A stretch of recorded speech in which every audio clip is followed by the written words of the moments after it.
اللہ جل وعلا کی حمد و ثنا کے بعد رسول رحمت، شفیع معظم، نبی محتشم، حضور ختم المرتبت، اللہ کے پیارے، امت کے سہارے، رب کے محبوب، دانائے غیوب، مالک رقاب امم، فخر عرب و عجم، والی کون و مکان، سیاہ لا مکان، سید انس و جان، سرور لالا رخاں، نیر تاباں، سرنشین مہوشاں، ماہ خوباں، شہنشاہ حسینہ، تتمہ دوراں، سرخیل زہرہ جمالاں، جلوہ صبح ازل، نور ذات لم یزل، باعث تکوین عالم، فخر آدم و بنی آدم، نیر بطحہ، رازدار ما اوہا، شاہد ما طغا، صاحب علم نشرہ، معصوم آمنہ احمد مجتبیٰ، حضرت محمد مصطفیٰ صلی اللہ علیہ وآلہ وسلم کے حضور ناز میں اپنی عقیدتوں، ارادتوں اور محبتوں کا خراج پیش کرنے کے بعد، عالی مرتبت، ذی وقار علماء کرام، مہمانان محتشم، معزز حاضرین و حاضرات، ناظرین و ناظرات، السلام علیکم ورحمۃ اللہ وبرکاتہ۔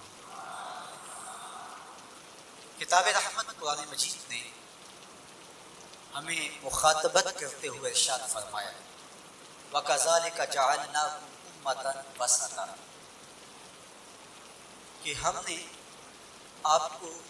امت وسط بنایا۔ تو دو چیزیں یہاں بیان فرمائی، ایک تو ہمارا نام، ہمارا تعارف، ہماری پہچان امت کے ذریعے سے کی گئی کہ تم امت ہو، اور یہ وہ امت ہے جو میرے حضور نے جوڑی ہے۔ تنکا تنکا کر کے یہ گھونسلہ بنا، کوئی روم سے آیا، کوئی حبشے سے آیا، کوئی فارس سے آیا، کوئی مکے کا باسی تھا، کوئی مدینے کا رہائشی تھا، کوئی یمن سے سفر کرتا ہوا آن پہنچا، اور یہ ایک امت بنی۔ میرے حضور نے امت بنائی تھی، فرقے ہم نے بنائے، امت کو ٹکڑوں میں ہم نے بانٹا ہے۔ استاد ابراہیم ذوق نے کہا تھا، ہفتاد و دو فریق حسد کے عدد سے ہیں، اپنا یہ طریق کے باہر عدد سے ہے۔ حسد کے عدد نکالو تو 72 بنتے ہیں۔ تو کہا کہ یہ حسد کا نتیجہ ہے کہ امت فرقہ فرقہ ہو گئی اور ٹکڑوں میں بٹ گئی۔ مجھے بتاؤ، جس میں امت جوڑی تھی اس کے قلب اطہر پہ کیا گزرتی ہو؟ گھر میں دو بیٹے آپس میں بولتے نہ ہوں تو باپ کے حلق سے نیچے لقمہ نہیں اترتا۔ جس کی امت فرقوں میں بٹ گئی، طائف کے بازاروں میں، مکے کی گلیوں میں،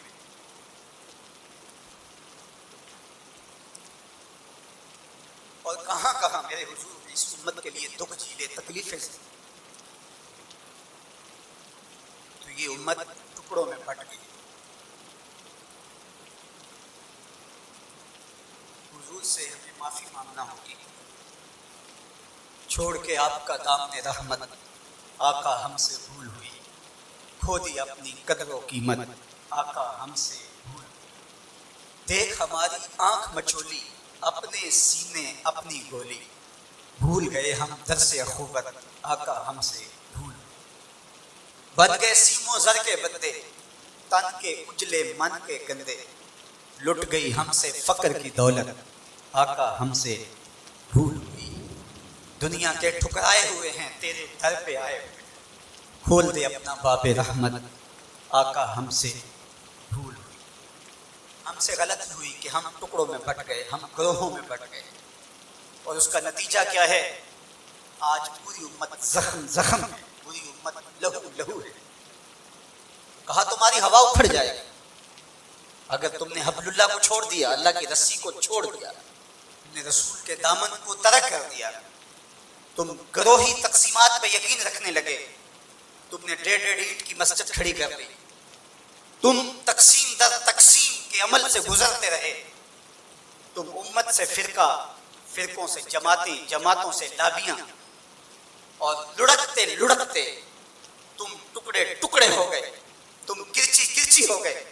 تو پھر تمہاری ہوا اکھڑ جائے گی، دنیا میں تمہاری کوئی عزت نہیں رہے گی۔ آج حضور کے قلب اطہر پہ کیا گزرتی ہوگی جب شام کی بچیوں کے منہ پہ تماچے مارے جاتے ہیں، جب بغداد میں حضور کی امت خانمہ برباد نظر آتی ہے، جب برما میں آری لے کر کے اعضاء کاٹ دیے جاتے ہیں،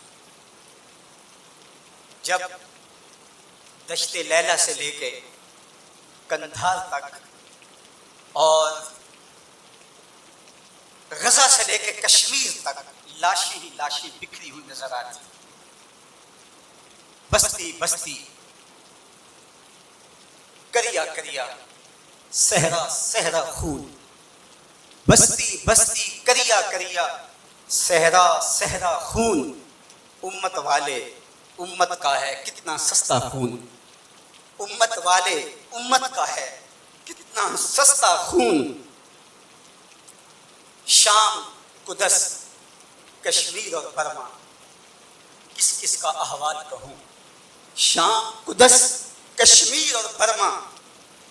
کس کس کا احوال کہوں،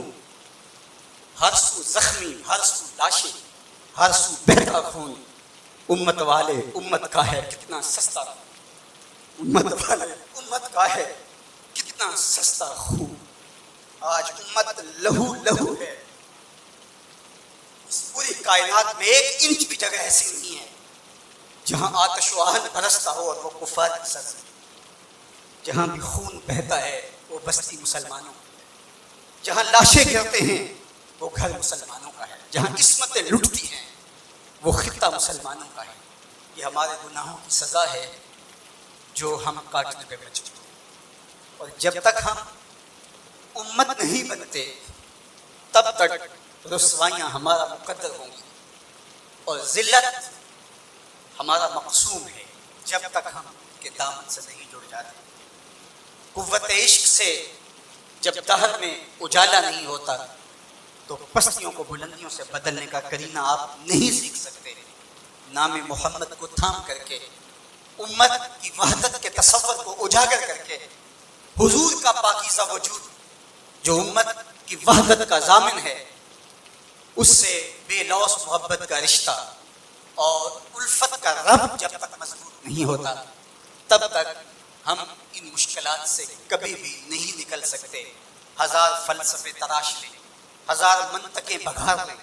لیکن کوئی نتیجہ نہیں ہوگا۔ تمہیں نتیجہ تب ہی ملے گا جب حضور کے قلب اطہر کو آرام پہنچاؤ گے، جب امت بن جاؤ گے، جب حضور علیہ السلام سے وابستگی اپنا شعار زندگی بنا لو گے، تو پھر دہر میں اجالا اور روشنی حضور علیہ السلام کے نام کے صدقے سے نصیب ہوگی، اور تقدیر کا قاضی تمہاری سزائیں معاف کر دے گا، اور پھر نتیجہ تمہارے سامنے اس صورت میں نمودار ہوگا کہ تم بحر و بر کے مالک ٹھہرو گے، اور کائنات کے اندر حضور کے ساتھ وفا کے رشتے کے نتیجے کے اندر لوح بھی تمہارے ہاتھ میں ہوگا، قلم بھی تمہارا ہی قلم ہوگا۔ لیکن شرط یہ ہے کہ تم صحیح معنی کے اندر امت بن جاؤ۔ وَأَنْتُمُ الْأَعْلَوْنَ إِن كُنتُم مُؤْمِنِينَ، یہ میرے رب کا وعدہ ہے، اور میرے رب کے وعدے سچے ہوتے ہیں۔ کہا تم ان کے بن کے تو دیکھو، عزت کا تاج میں تمہارے سر پہ رکھوں گا۔ یہ تمہاری غلطیوں کی تمہیں سزا دی جا رہی ہیں، عزتیں تمہارے لیے ہیں، وقار تمہارے لیے ہے، لیکن شرط یہ ہے کہ تم میرے بھی بن جاؤ، میرے رسول کے بھی بن جاؤ، تو پھر عزتیں تمہارا مقدر ہوں گی اور شانیں تمہیں عطا کی جائیں گی، تمہیں عزتوں کی مسندوں پہ بٹھایا جائے گا۔ شکوے کی زبان کھلی تو لہجہ تلخ ہوا، اور اقبال بولا کہ صفائے دہر سے باطل کو مٹایا ہم نے، نوع انسانی کو غلامی سے چھڑایا ہم نے، تیرے کعبے کو جبینوں سے بسایا ہم نے، تیرے قرآن کو سینوں سے لگایا ہم نے، پھر بھی ہم سے گلا ہے کہ وفادار نہیں، ہم وفادار نہیں، تو بھی تو دلدار نہیں۔ تو آواز آئی صفائے دہر سے باطل کو مٹایا کس نے، نوع انسانی کو غلامی سے چھڑایا کس نے، میرے کعبے کو جبینوں سے بسایا کس نے، میرے قرآن کو سینوں سے لگایا کس نے، تھے تو آباب تمہارے ہی مگر تم کیا ہو،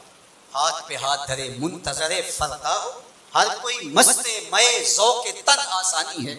تم مسلمان ہو یہ انداز مسلمانی ہے، حیدری فخر ہے نئے دولت عثمانی ہے، تم کو اسلاف سے کیا نسبت روحانی ہے، وہ معزز تھے زمانے میں مسلمان ہو کر تم خار ہوئے تار کے غلام۔ جب تم میرے تھے تو خالد بن ولید کے پاس زہر کی شیشی لے کے پادری آتا ہے تو حضرت خالد بن ولید پکڑ کے خود اس کو بچاتا ہے، اور وہ منتظر ہوتا ہے کہ تھوڑی دیر کے بعد یہ گریں گے اور موت واقع ہوگی، لیکن معمولی پستی کے بعد حضرت خالد بن ولید کھڑے ہو کے کہتے ہیں میرے رب نے موت نہ لکھی ہو تو موت نہیں آ سکتی، آؤ رب کا ڈر سینے میں پال لو، زمانہ تم سے ڈرنا سیکھ لے گا، ان کے ہو جاؤ زمانہ تمہارا ہو جائے گا، ان سے وابستگی اختیار کرو پھر زمانہ تمہاری نوکری کرے گا۔ پھر میں اقبال کے لہجے میں کہنا چاہوں گا کہ محمد سے